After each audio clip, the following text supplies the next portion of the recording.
자, 오늘은 아름다운 교회 생활에 대해서 우리가 함께 교회 생활 두 번째입니다. 내용이 너무 많아서 두 번으로 나눴습니다. 오늘은 특별히 교회의 회원에 대해서 함께 나누도록 하겠습니다. 자, 우리 강의안 받으셨나요? 다 없으신 분 손 들어보세요.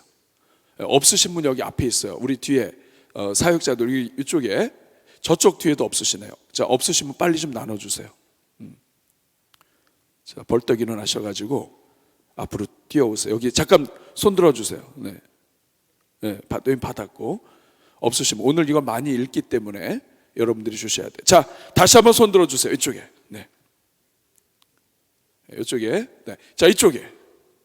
여기도 맨 앞에 등잔 밑이 어둡다. 우리 반주자님 여기 앞에 없습니다. 맨 앞에 반주자님 없으세요? 네.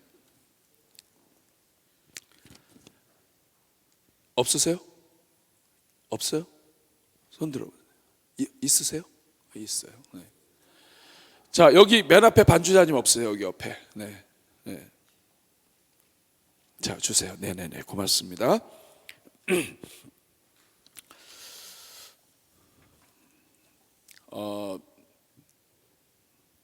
교회 회원은 아무나 될 수 있나요? 없나요? 누구나 될 수 있지만 아무나 될 수는 없어요. 교회 출석한다고 해서 교회 회원 되는 것도 아닙니다. 누가 교회 회원이 되느냐? 교회 회원에는 자격이 있고 조건이 있어요. 자, 오늘 우리 이 자리에 앉아 계신 분들은 우리 대전중앙교회 회원이에요. 근데 회원은 누구에게나 열려 있지만 아무나 회원 되진 않아요. 교회 회원이 되려면 자격이 있어야 됩니다. 첫 번째 성경 구절, 마태복음 16장 16절 한번 읽어볼까요? 시작. 주는 그리스도시요 살아계신 하나님의 아들이십니다. 교회 회원은 아무나 되는 것이 아니라 그 마음에 예수가 주시고 살아계신 하나님의 아들이라는 고백이 있어야 돼요. 또 요한복음 1장 12절 같이 읽습니다.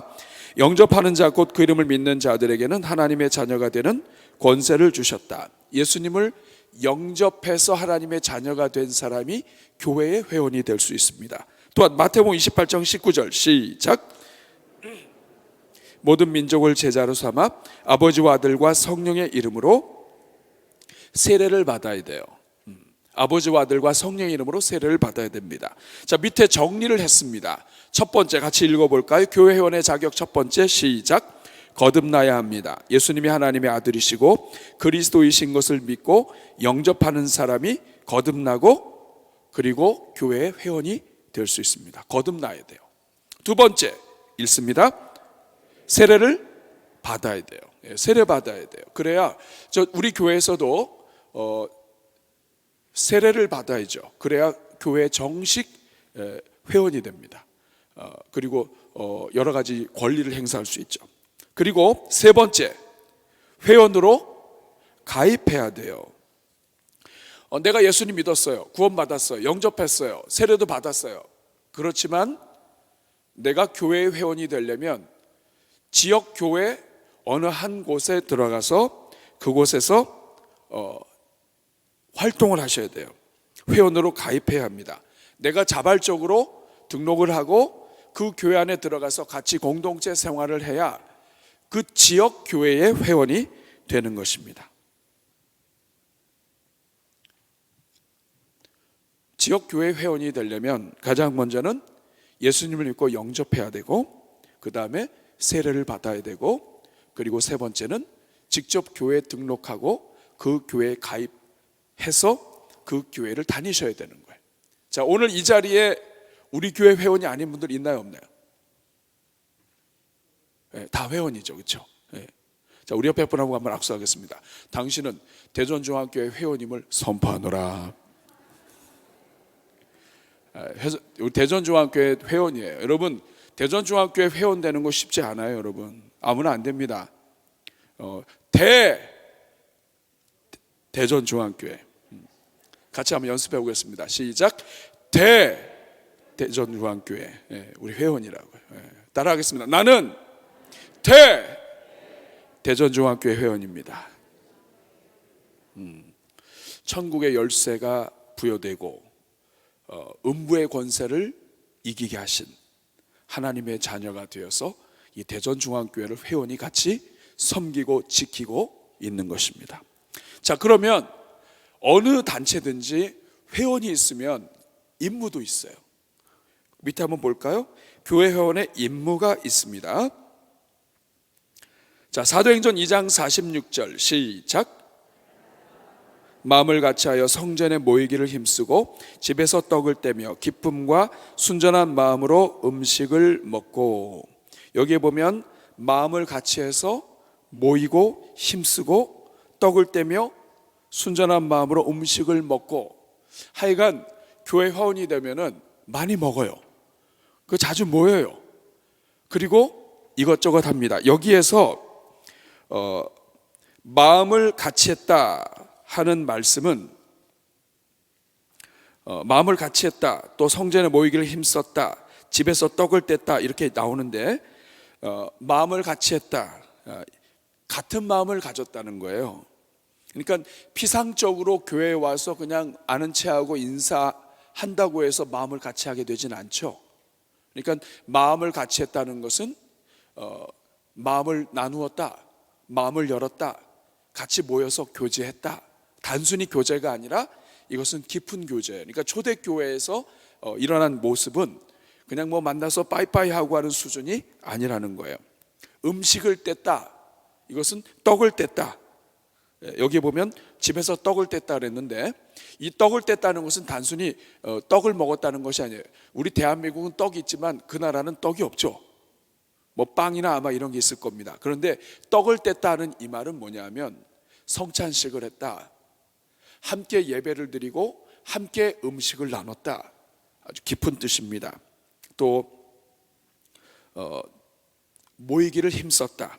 자, 사도행전 2장 42절에 보면 그들이 사도의 가르침을 받아 서로 교제하고 떡을 떼며 오로지 기도하기에 힘썼다. 여기에서 교제하라고 하는 말도 사귄다는 뜻이에요. 마음을 같이 했다 하는 뜻입니다.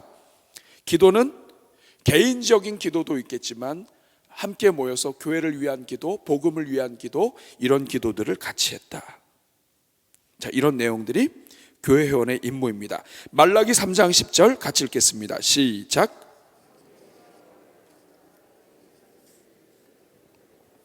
나의 집에 양식이 있게 하고 그것으로 나를 시험하여 내가 하늘 문을 열고 너에게 복을 쌓을 곳이 없도록 붙지 아니하나 보라. 또 베드로전서 4장 10절 같이 읽겠습니다. 각각 은사를 받은 대로 하나님의 여러 가지 은혜를 맡은 선한 청지기 같이 서로 봉사하라. 여기에 보면 자, 교회 회원의 임무 밑에 정리를 했습니다. 첫 번째는 1번 같이 읽습니다. 시작.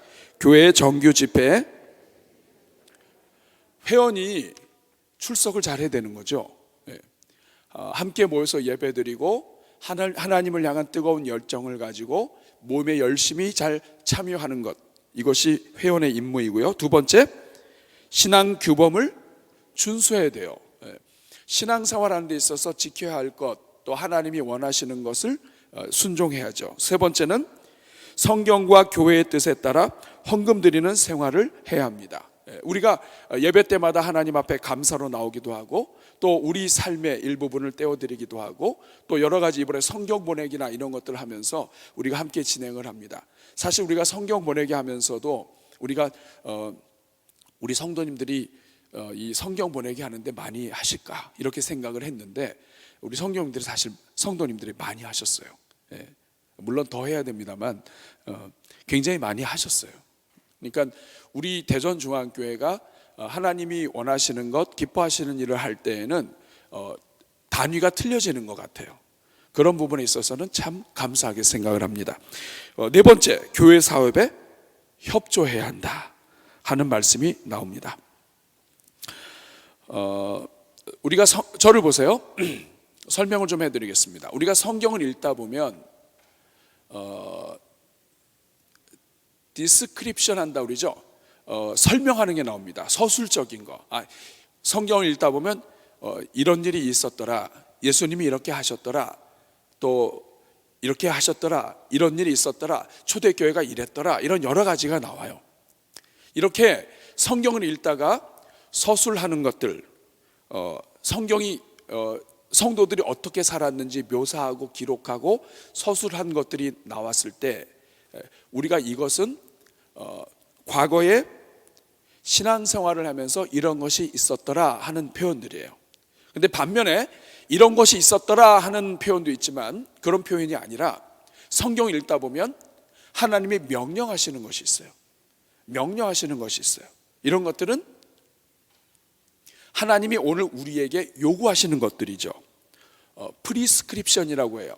처방을 주는 것, 명령하는 것, 하나님이 어떤 법을 정하시는 것, 너는 이렇게 할지니라, 뭐 이렇게 하면서 성경 쓰는 것들. 그래서 우리가 성경을 읽다가 하나님이 이렇게 할 것이다, 이렇게 할지니라, 너희는 이렇게 하라, 이렇게 명령이나 규정이나 이런 것들이 나올 때에는 우리가 관심을 기울여야 돼요. 왜냐하면 이것은 하나님이 우리에게 그렇게 하기를 원하시는 말씀들이에요.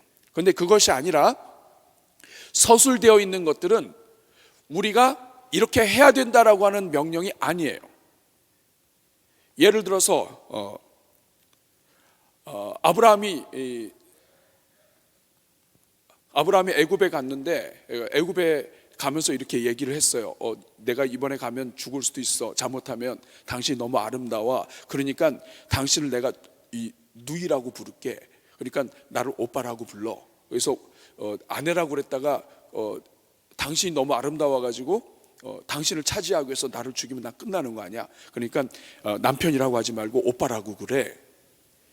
이렇게 나와 있는 것은 서술한 내용이에요. 묘사한 내용이에요. 명령이에요? 아니에요. 아니요. 근데 내가 믿음의 조상 아브라함을 너무 좋아해. 근데 아브라함이 아내를 향해서 그 누나라고 오빠라고 아내를 향해서 나를 오빠라고 부르라고 했다고 해서 내가 나한테도 오빠라고 불러.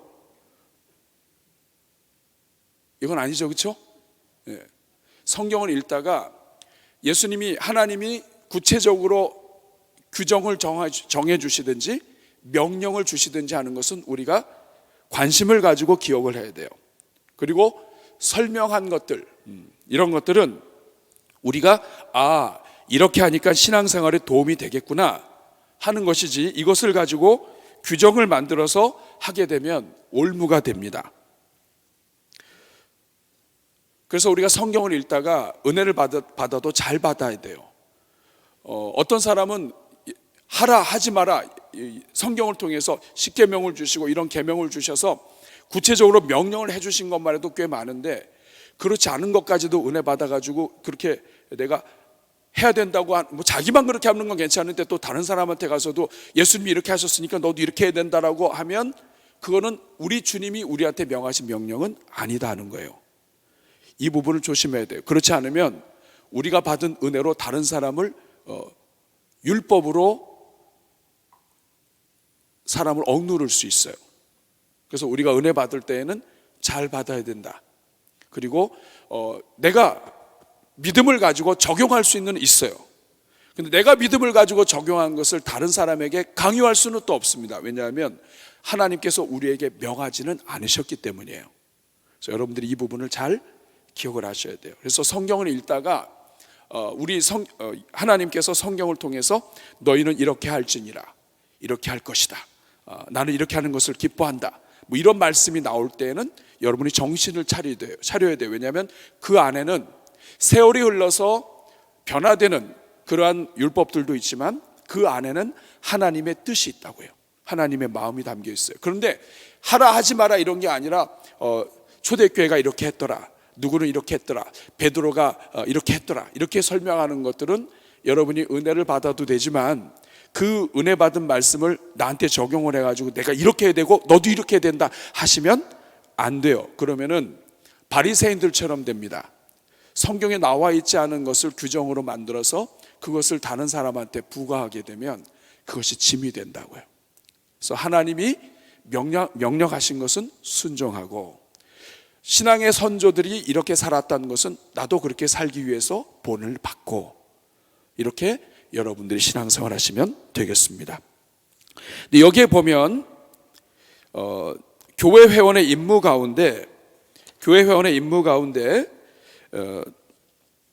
정규 집회 출석, 그 다음에 신앙규범 준수, 성경과 교회의 뜻에 따라 헌금을 드리고 교회 사업에 협조해야 된다고 나와 있는데, 성도들마다 제일 조금 혼란스러운 것 중에 하나가 11조예요. 11조는 어떤 성도는 그냥 어렸을 때부터 그냥 했기 때문에 큰 부담이 없는 성도도 있지만, 또 어떤 성도는 이게 큰 부담이 되기도 해요. 11조는 어떻게 하면 좋을까요? 이렇게 심각하게 쳐다보세요. 여기에 보면 말라기 3장 10절에 만군의 여호와가 이르노라, 너희의 온전한 11조를 창고에 들여 나의 집에 양식이 있게 하고 그것으로 나를 시험하여 내가 하늘 문을 열고 너희에게 복을 쌓을 곳이 없도록 붙지 아니하나 보라, 이렇게 말씀하셨습니다. 이 말씀을 어떻게 해석하느냐에 따라서 다를 수 있지만, 11조라고 하는 것은 성경을 통해서 하나님이 하라고 하신 명령에 포함되는 것 중에 하나예요. 그렇기 때문에 여러분들이 가볍게 생각하셔서는 안 돼요. 11조는 어떤 의미를 담고 있습니다. 11조는 몇 가지 의미를 갖고 있는데, 첫째는 뭐냐면 그 모든 것의 주인이 하나님이라고 하는 뜻이에요. 그리고 11조는 그 열의 하나, 모든 것이 다 10개가 다 하나님의 것인데, 하나를 드림을 통해서 이 모든 10개 중에 9개를 내가 마음대로 쓰고, 그러나 이 하나를 가지고 하나님께 드리는 것을 통해서 이 모든 10개, 9개는 하나님이 주신 것입니다 하는 신앙의 고백의 형식으로 많이 쓰였습니다. 그렇기 때문에 이 11조 열의 하나를 드리는 부분은 여러분들이 많이 고민을 하셔야 돼요. 11조 해야 된다 해가지고 안 하면 죽인다, 이런 교회는 없습니다, 여러분. 그리고 이것은 여러분들의 믿음으로 하셔야 돼요. 그런데 11조에는 모든 성경의 명령에는 하나님의 약속이 있는데 11조에도 약속이 있습니다. 자, 그러면 예수님은 11조를 하라고 하셨을까요? 하지 말라고 하셨을까요? 성경을 많이 읽어보셨죠? 자, 예수님은 11조 하라고 하셨을까요? 하지 말라고 하셨을까요? 굉장히 중요하죠, 그렇죠? 구약에는 나와 있는데 신약에는 혹시 그게 없다면, 이건 구약에 대한 거니까 우리가 좀 더 자유스러워요. 저는 여러분들에게 미리 말씀드립니다. 하나님이 우리에게 주시는 계명과 명령은 우리에게 다 복이 되는 거예요. 그렇기 때문에 여러분이 믿음으로 받으시면 여러분에게 복이 됩니다. 그리고 우리 하나님이 11조를 하는데 한 10%를 조금 깎아서 드렸다고 해가지고, 야, 너 예배 끝나고 잠깐 나와봐. 너 지금 너 11조 이걸 드렸는데 이게 뭐야? 네가 나한테 이럴 수가 있니? 내가 너한테 얼마나 큰 은혜를 베풀었는데. 하나님이 이러시는 분이 아니에요. 이제까지 살면서 하나님이 그렇게 다가오신 적 있어요? 없죠. 우리 하나님 그런 분이 아니에요. 우리 형편도 아시고 믿음의 연약함도 아시고 다 아셔요. 근데 11조는 여러분들이 반드시 인생에 한번 뚫어보셔야 됩니다. 그 이유는 11조에는 신앙의 고백도 담겨 있지만 11조에는 하나님의 약속도 있어요. 말라기 이 말씀을 구약의 이런 특별한 현상 속에서 특별한 상황에서 주시는 말씀이라고 해석할 수도 있지만, 이 성경에 있는 말씀을 있는 그대로 받으면 여러분들의 것이 됩니다. 그래서 11조는 생각보다도 간증이 있는 분들이 많아요. 그러면 예수님은 어떻게 하셨을까? 예수님은 11조를 하라고 하셨을까? 하지 말라고 하셨을까요? 성경 많이 읽어보셨잖아요. 자, 예수님은 11조 하라고 했다. 내가 성경 읽은 건 기억이 나는데 11조 반드시 하라고 했다. 손 들어보세요. 내가 성경 읽었는데 예수님이 11조를 하라는 얘기는 없으셨던 것 같다. 손 들어보세요. 이럴 때 충청도 말로 뭐요? 예수님이 하셨어요? 안 하셨어요? 하다 마셨어요? 성경 찾아보겠습니다. 누가복음 11장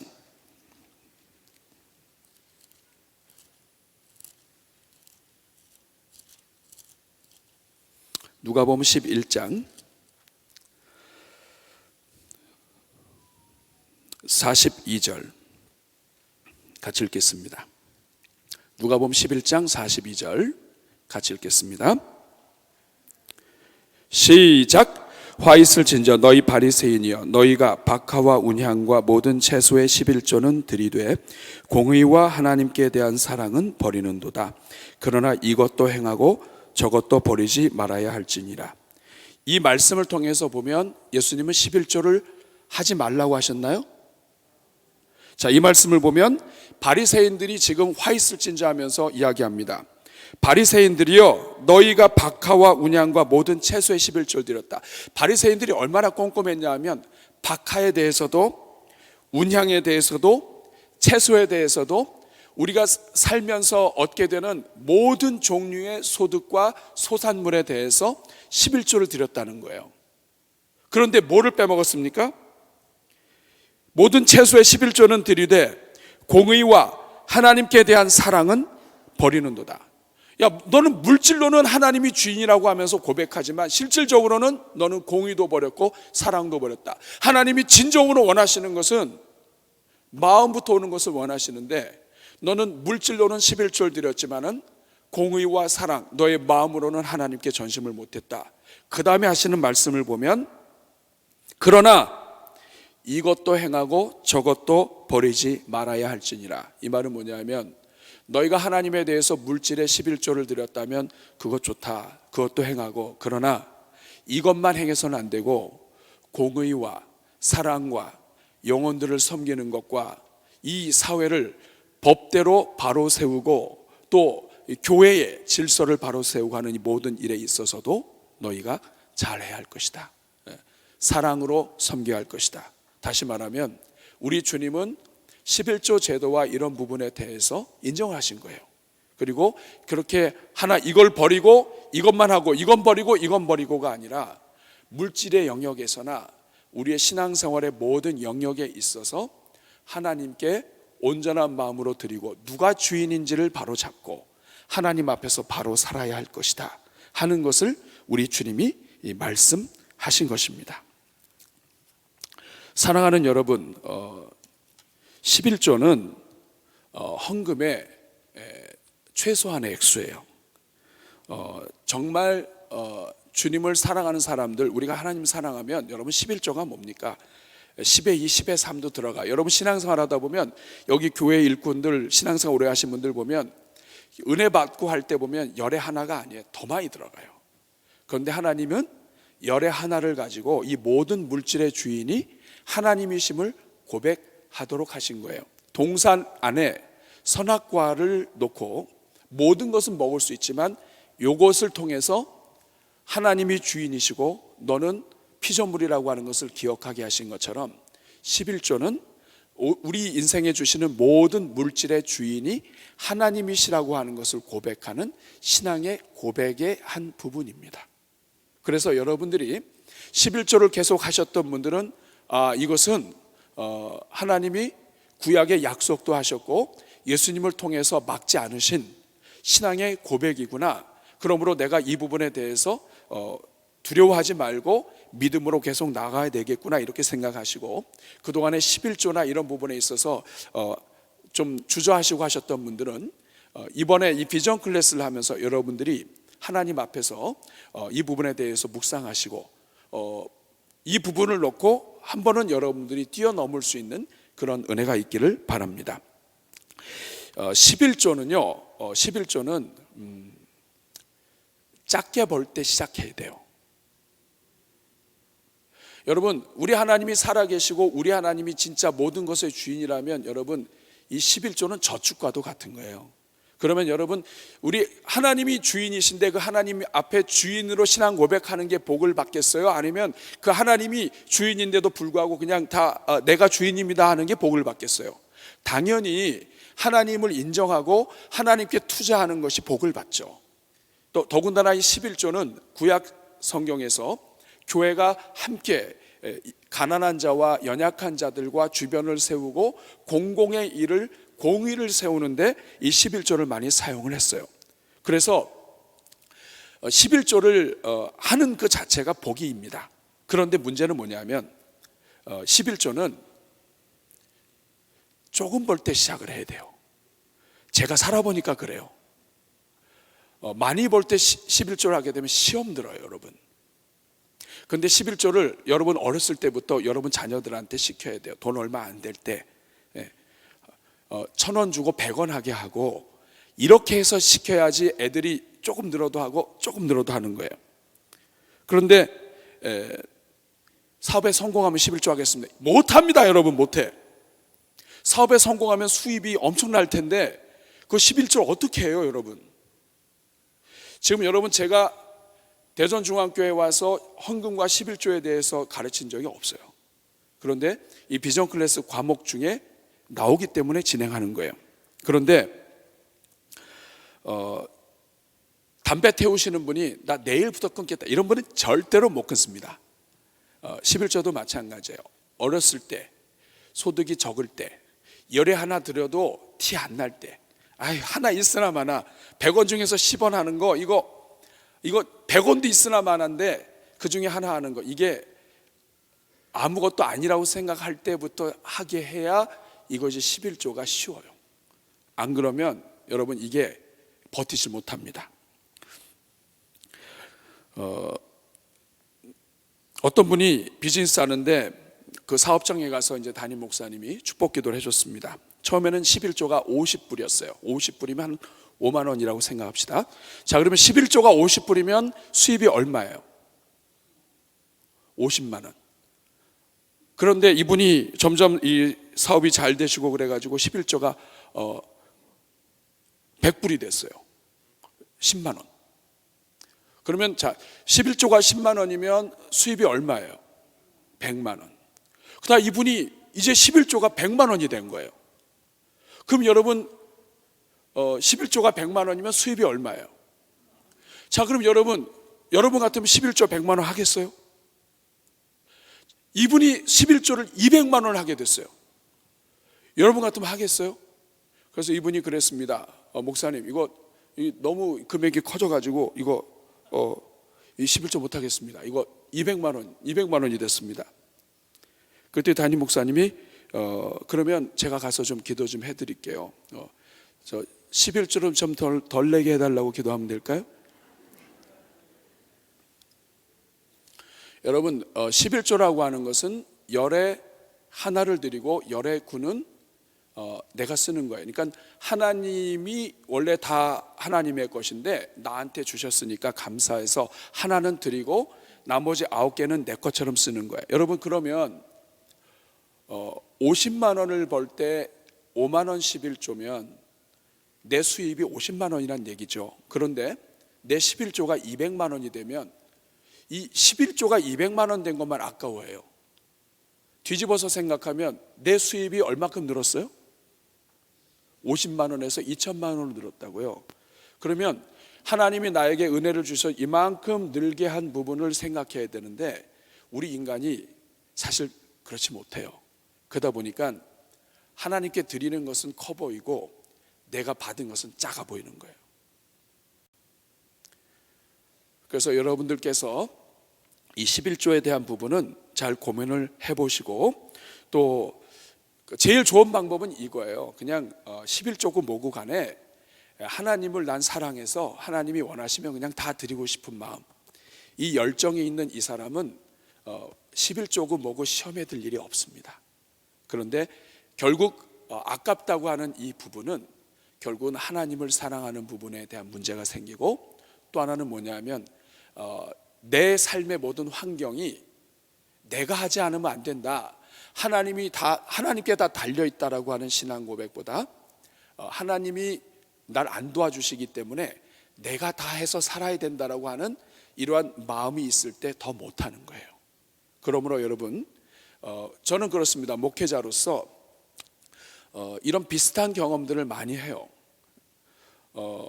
하나님 앞에 고민할 때가 있어요. 저도, 목회자도, 특별히 신학생 때, 어려웠을 때. 그러면 미국에서 제가 2,000불을 받았어요. 근데 그 2,000불을 받기 전에 오래전 얘기입니다. 작은 수입이 있었는데 이걸 11조를 해야 되나 말아야 되나, 왜냐하면 너무 쉽지 않잖아요. 근데 제가 믿음으로 11조를 20불을 했어요. 그럼 수입이 얼마였던가요? 20불을 11조라면 수입이 얼마예요? 200불.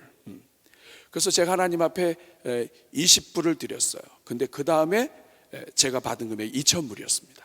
그러니까 제가 이런 부분들을 몇 번 경험하면서 제가 11조는 이거는 하나님과의 관계에 있어서 약해져서는 안 되겠구나 하는 생각을 한 적이 있습니다. 많은 분들이 먹고 살고 하는 모든 부분에 있어서 11조를 낼 수 있다는 것 자체가 감사로 생각하는 분들이 많아요. 여러분들도 그렇게 될 수 있기를 바랍니다. 하나님을 사랑해서 다 드리기 원하면, 여러분, 다윗은 자기 평생에 모아놨던 거 다 하나님의 성전을 위해서 드리죠. 아까워하지 않아요. 왜냐하면 다윗은 알았습니다. 자기 인생이 하나님께 달려있고 하나님이 구원해 주셨다는 것을 알았어요. 그렇기 때문에 나의 모든 것이 다 하나님의 것이다. 영광과 존귀와 높이와 깊이와 모든 것이 다 하나님께 달려있다. 높음도 하나님께 달려있다. 우리 하나님만 영원하시고 존귀하십니다. 역대상의 말씀을 통해서 고백하죠. 그래서 여러분들이 이 부분을 기억을 할 수 있기를 바라고, 이 부분을 여러분 한 번은 뚫어야 돼요. 안 그러면 이 사람이 그렇습니다. 모든 것을 책임지시는 분이 하나님이신데 그 하나님께 내가 나를 맡기느냐 안 맡기느냐의 여러 기준들 가운데 하나가 11조예요. 그래서 여러분들이 하나님 앞에서 어느 한순간에는 장벽을 뛰어넘어야 될 때가 있어요. 근데 교회에서 직분 생활을 하고 또 믿음 생활이 좋아 보이는 데에도 어떤 분은 이 11조를 뚫지를 못하는 경우도 있어요. 여러분들이 하나님 안에서, 하나님은 우리 자식의 명예, 우리 자식의 미래, 우리 자녀들의 모든 출세, 이 모든 것 다 하나님께 달려있다, 여러분이 정말 고백하고, 모든 경제도 하나님께 달려있다 고백하면 여러분 아무것도 아닙니다. 10의 5를 드려도 하나님이 다 책임져 주세요. 이 믿음이 있으면 하나는 아무것도 아니에요. 그래서 여러분 하나님 믿음을 주옵소서. 하나님 정말 모든 경제의 주인 되신 하나님을 경험할 수 있게 하여 주옵소서. 혹시라도 이런 것 때문에 혹시 시험에 드시는 분이 있으면 안 됩니다. 우리 교회는 제가 이제까지도 이 부분에 대해서 말씀드렸지만 이 11조를 했다 안 했다 해서 정죄하거나 이러지 않습니다. 기준이 있지만, 그러나 그렇다고 해서 이것은 믿음의 문제예요. 그리고 교회의 일꾼들은 믿음이 있어야 돼요. 하나님 앞에서 하나님이 책임져 주신다, 하나님이 인생 책임져 주신다, 하나님께 모든 경제도 달려있다, 우리 자녀들의 미래 하나님께 달려있다, 이 믿음이 있어야 교회의 직분을 감당하고 일꾼을 할 거 아니에요. 이 모든 믿음이 있느냐 없느냐를 살펴보는 여러 기준들 가운데 하나가 이 물질에 대한 부분이에요. 여러분들이 이 부분을 기억을 하시고 하나님 앞에서 저를 따라해 주시기 바랍니다. 주여 믿음을 주옵소서. 그래서 정말 내 인생에 하나님은 정말 물질에도 주인이신가, 하나님은 정말 내 인생 우리 자녀들 다 책임질 수 있는 분인가, 입술로는 고백을 하는데 우리가 실천하지 못한다면 우리의 그 믿음의 어느 한 부분에서는 살짝 어려움이 있는 거예요. 여러분들이 모든 장애물들을 잘 극복하고 점점 믿음이 좋은 주의 종들로 성장해 주시기를 축복합니다. 좀 길게 하겠습니다. 그 다음 페이지 보세요. 교회 생활. 교회와 목장에서 이루어져야 할 일이 무엇입니까? 사도행전 2장 42절 같이 읽겠습니다. 시작. 그들의 사도의 가르침을 받아 서로 교제하고 떡을 떼며 오로지 기도하기를 힘쓰니라. 여기에 보면 교회와 목장, 주님의 교회는 함께 모여서 예배드리는 공간도 있지만, 그러나 목장별로, 소그룹별로 이렇게 계속해서 모이는 공간도 있습니다. 중요한 것은 무엇이냐면 함께 모이기를 힘쓰는 것이죠. 자, 2번, 교회는 사역 분담이 있습니다. 어떻게 사역 분담이 되어야 합니까? 에베소서 4장 11절 12절 같이 읽겠습니다. 시작.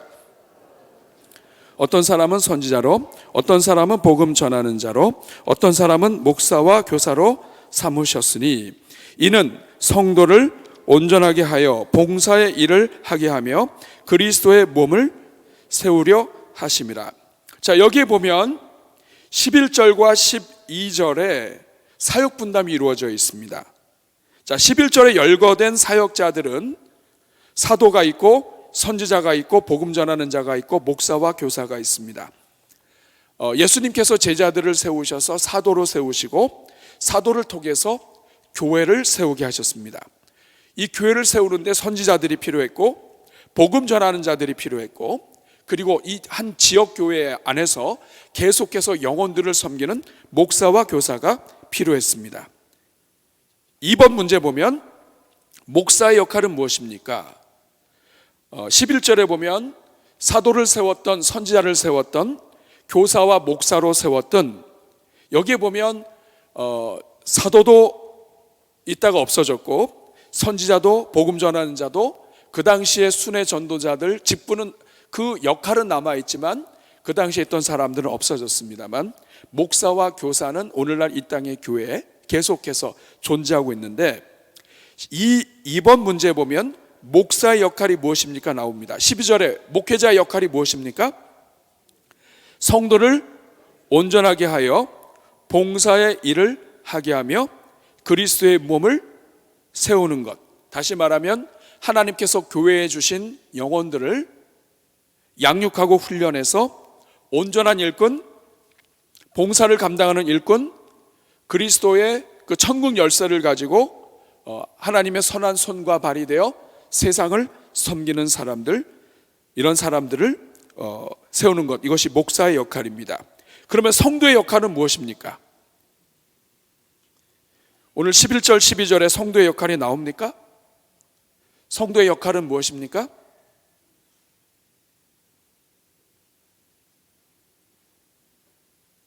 (12절에) 그대로 나와 있죠. 목회자가 성도를 온전하게 하고 봉사일을 하게 하고 그리스도의 몸을 세우기 위해서 하나님이 교회 목회자를 주셨다면 성도의 역할은 뭐예요? 온전하게 자라가도록 양육받고 훈련받는 것이고요, 봉사의 일을 하는 것이고요, 그리스도의 몸을 세우기 위해서 함께 수고하는 것입니다.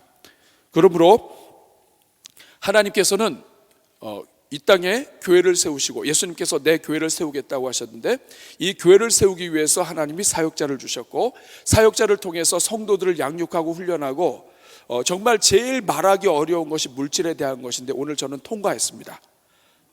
얼마나 감사한지 몰라요. 이 과정을 빨리 뛰어넘으려고 무척 애를 썼습니다만 많이 지나갔어요. 그렇지만 굉장히 홀가분해요. 왜냐하면 목회자가 정말 성도들이 복받기를 원한다면 하나부터 10까지 다 가르쳐야 되는데 목회자가 3번은 빼고 7번은 빼고 이렇게 빼고 가르치면 그거는 하나님 앞에 굉장히 죄송스러워요. 근데 오늘 제가 그 3번 7번 뺐던 거 오늘 다 했습니다. 그래서 저는 속이 시원합니다. 아멘으로 받는 사람은 복을 받을 것이고 믿음으로 사는 사람은 복을 받을 것이고 저는 믿음으로 선포했기 때문에 제 역할을 다 했습니다. 성도의 역할은 무엇입니까? 교회가 사역자들을 통해서 허락하는 그 모든 교육과 양육과 훈련에 신실하고 성실하게 참여함으로써 온전한 하나님의 일꾼으로 자라가는 것, 이것이 우리가 해야 될 일입니다. 성도가 해야 될 일이죠. 그래서 목회자의 역할, 성도의 역할 여러분들이 잘 기억을 하시고 교회는 이렇게 사역 분담이 되어 있다. 하나님이 사역자를 주신 목적과 성경을 주신 목적이 같다고 그랬죠. 성도를 온전하게 하고 그리고 봉사일을 하게 하고 이렇게 되는 것입니다. 자, 3번 주일의 예배를 어떻게 드립니까? 사도행전 20장 7절 같이 읽습니다. 시작.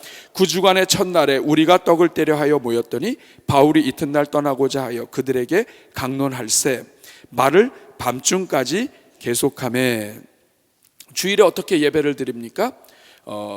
초대교회에서는 예수님이 부활하신 날을 주일로, 주의 날로 여기고 모였습니다. 그리고 그날 아침부터 저녁까지 하여간 기회가 닿는 대로 함께 모여서 예배를 드리고 하나님의 봉사를 했습니다.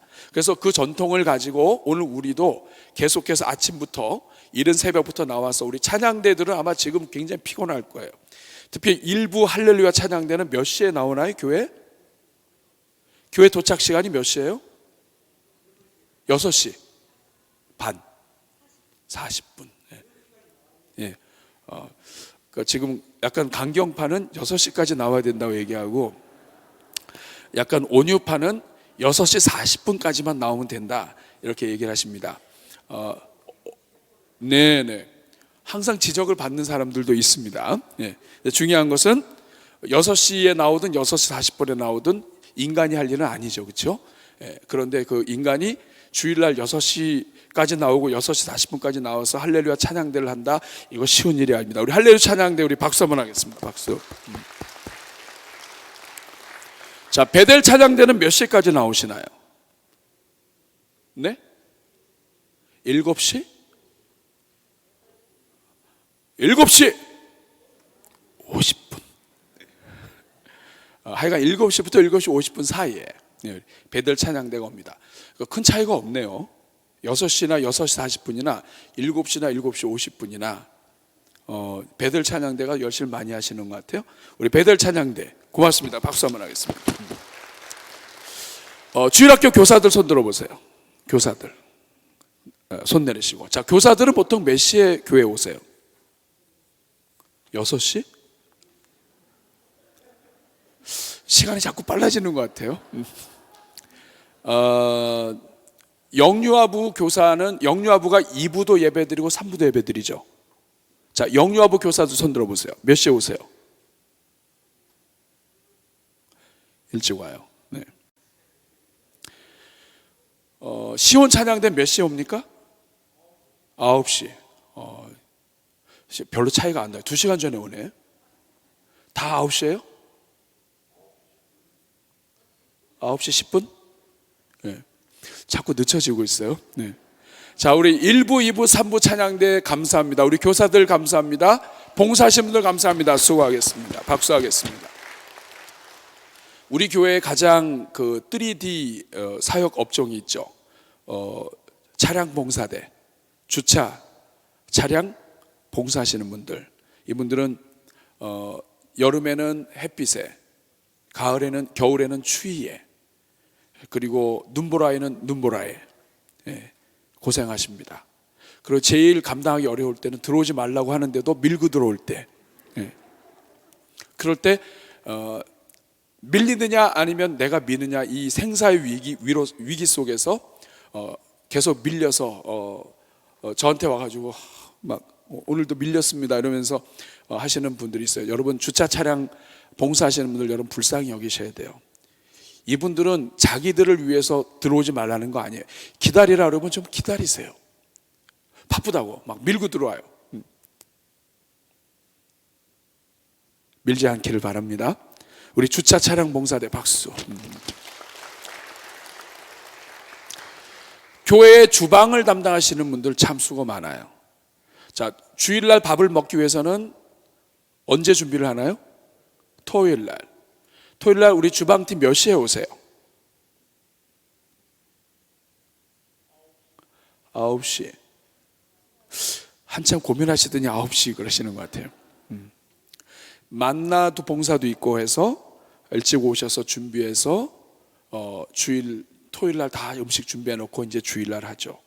또 주일날 식사하면 끝나지 않죠. 끝나고 나서 또 정리하죠. 우리 주방 정말 감사합니다. 우리 잘 먹게 해주셔서 감사하고 앞으로도 계속 잘 먹여주시기를 바랍니다. 우리 카페 봉사하시는 분들, 그리고 우리 예배 안내하시는 분들, 교회 구석구석에서 또 새가족 환영하시는 분들, 다들 수고가 많습니다. 우리 교회 안에 제가 또 얘기 안 하는 사람들이 있나요? 헌금 개수부터 시작해서 보이는 데나 보이지 않는 데나 구석구석에 우리 수고하는 분들이 많습니다. 우리 다 감사합니다 하는 마음으로 일괄적으로 박수. 자, 마지막 페이지입니다. 목장. 우리 대전중앙교회는 목장을 갖고 있는데 목장 같이 읽겠습니다. 시작. 목장은 소그룹이 모여 함께 삶을 나누는 소그룹 공동체로 교회 허락하신 영혼을 담는 영혼의 그릇입니다. 여러분, 여기에 영혼의 그릇에 여러분이 동그라미를 치셔야 돼요.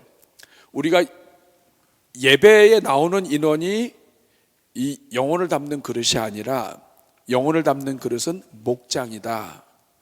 왜냐하면 목장에 모여서 나오시는 분들은 깊은 교제가 있고 목장 안에서 양육을 또 받습니다. 그래서 영적인 성장이 빨라요. 자, 목장이 무엇인가? 1번, 목장은 확장된 가족의 모임이다. 갈라디아서 6장 10절 같이 읽겠습니다. 시작. 그러므로 우리는 기회에 있는 대로 모든 이에게 착한 일을 하되 더욱. 자, 갈라디아서 6장 10절 말씀은 하라는 말씀이에요, 하지 말라는 말씀이에요? 하라는 말씀이에요. 기회가 있는 대로 모든 이에게 착한 일을 해야 되지만 더욱 믿음의 가정들에게 할지니라. 우리가 왜 목장 모임을 모이냐 하면 성도들이 함께 모여서 믿음의 가족들에게 착한 일 하기 위해서 그런 거예요. 어떤 게 착한 일일까요? 마음에 들지도 않고 나하고 성격도 다르고 툭 하면 이상한 소리 해서 기분 나쁘게 하는 그 사람과 같이 앉아 있는 그 자체가 착한 일이에요. 그 영혼을 욕하지 않고 끌어안고 위에서 기도해 주는 그 자체가 착한 일이에요. 여러분, 그런데 목장에 나오지 않으면 편해요. 왜냐하면 착한 일을 하지 않아도 돼요. 나하고 맞지 않는 사람하고 만날 필요도 없고 잘 나오지 않는 사람을 위해서 기도할 필요도 없고 목장 모임에 참여하지 않으면 그냥 편해요. 그런데 뭐가 문제가 되냐면 믿음의 가족들에게 착한 일을 하라고 하는 이 말씀에 순종할 수 있는 기회가 줄어듭니다. 목장 모임 참석하지 않고 믿음의 식구들한테 착한 일 하기 쉽지 않아요. 어떤 게 착한 일이에요? 우리가 무엇인가를 꼭 주고 그래야 착한 일이 아니에요. 나랑 맞지 않는 사람하고 옆에 같이 있어주는 거, 이거 엄청 착한 일입니다, 여러분. 마음에 들지 않는 사람하고 같이 있는 거 쉬워요, 어려워요? 이거 못할 일입니다. 이거는 내가 예수님 믿으니까 하는 거지 예수님 안 믿었으면 이거 벌써부터 때려쳤습니다. 그런데 목장 모임에 갈 때마다 그 인간이 있어요.